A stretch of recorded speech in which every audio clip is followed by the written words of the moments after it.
Bonjour. Pour créer un contact, différentes solutions s'offrent à vous. Première solution, le bouton Créer, client.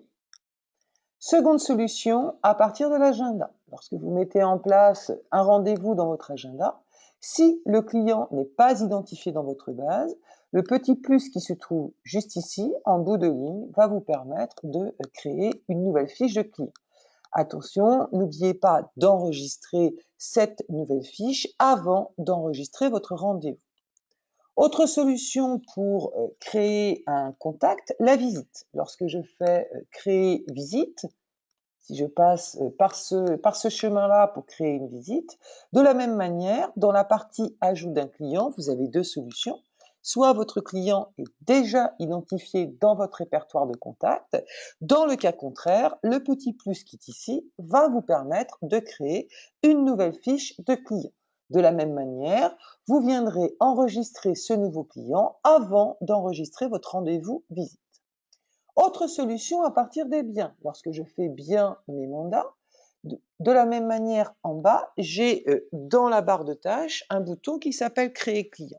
Alors l'avantage de créer un client à partir des biens, c'est que je vais pouvoir, moi, utiliser le moteur de recherche qui se situe ici pour mettre en place, pour faire la découverte du client. Et ensuite, en cliquant sur Créer client, je vais donc rapatrier les différents critères que vous avez mis ici dans la fiche du client. Il ne me restera plus qu'à renseigner la typologie de celui-ci.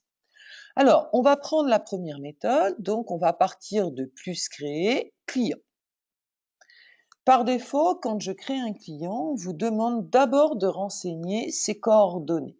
Donc notamment son nom, notamment son lieu de résidence. Donc vous voyez que ici, j'ai un menu qui s'appelle statut. Le client est toujours dans un groupe demandeur. Chez nous, un client est une personne qui recherche un bien, soit à acheter, soit à louer.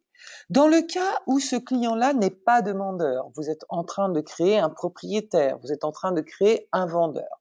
Vous pouvez à partir d'ici, grâce au dérouleur qui se trouve là, vous pouvez modifier en fait le statut de ce client-là.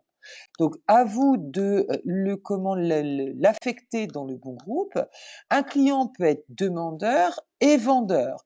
Bien évidemment, il peut très bien vendre son bien pour en acheter un autre. Donc, vous pouvez associer un client, affecter un client dans deux groupes, il n'y aura aucun problème. Deuxième partie qui se trouve ici, c'est tout ce qui est état civil. Donc les astérisques qui sont juste devant certains critères, hein, qui sont associés à certains critères, veulent dire que cette information-là est une information obligatoire, donc que vous devez renseigner si vous souhaitez correctement enregistrer votre fiche client. Donc on va venir ici renseigner ce critère-là.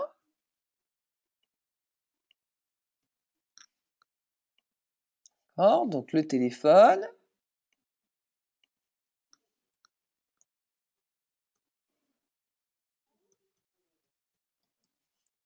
Voilà, puis son adresse mail. Donc si je veux ajouter d'autres numéros de téléphone, je viendrai cliquer ici sur Ajout d'un numéro. De la même manière, en ce qui concerne l'adresse mail, je peux en ajouter plusieurs si vous le souhaitez en cliquant sur Ajout d'un mail.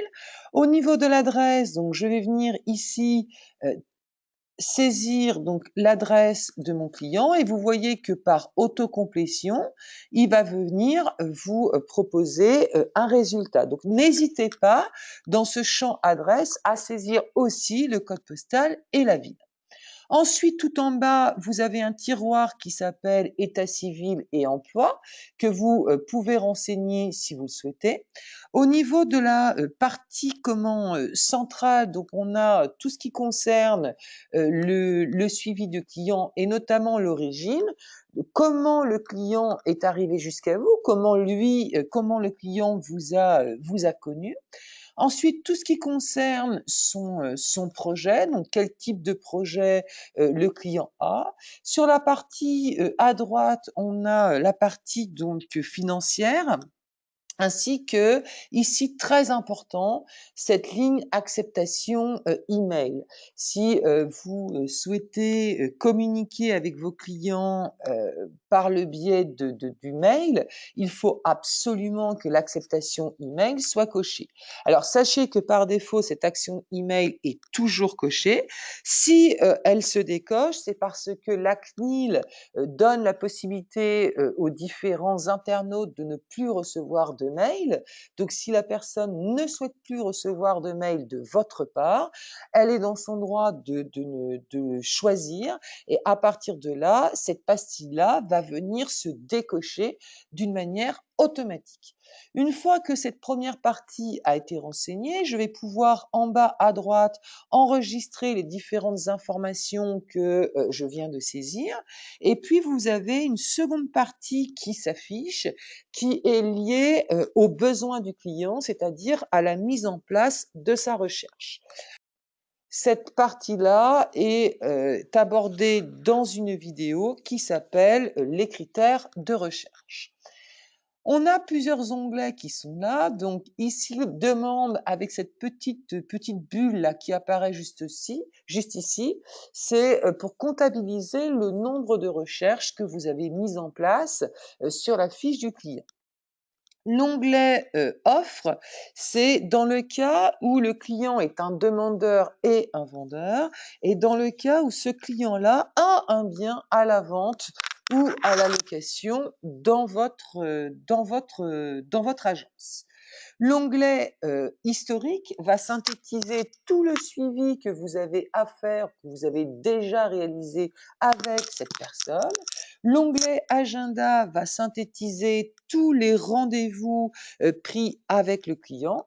Et l'onglet Easy Mail, de la même manière, synthétise en fait tous les échanges qu'il y a eu par mail entre le client et puis l'agence.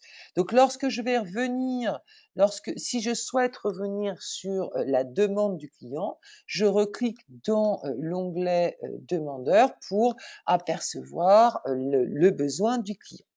Sur la partie basse ici, ce sont tous les biens proposés. Donc les biens proposés, ce sont tous les biens que vous avez déjà visités avec le client, tous les biens que vous avez déjà envoyés par mail. Donc tout comme la mise en place de la recherche, ça fait partie d'une autre vidéo qui s'appelle le rapprochement. Alors, une fois que j'ai terminé, donc je retrouve aussi ma barre de tâches en bas, barre de tâches qui existe et qui est quasi identique à la barre de tâches qui existe dans les fiches de biens, hein. Une fois que j'ai terminé, je vais pouvoir enregistrer et fermer cette fiche-là. Sachez aussi que lorsque vous faites contact mes demandeurs, vous avez la possibilité, si vous le souhaitez, de travailler vos clients en listing. Donc, vous avez des petites coches qui se trouvent juste ici, qui vous permettent de sélectionner les clients et puis de les travailler en fonction, par exemple, de leur proposer un bien.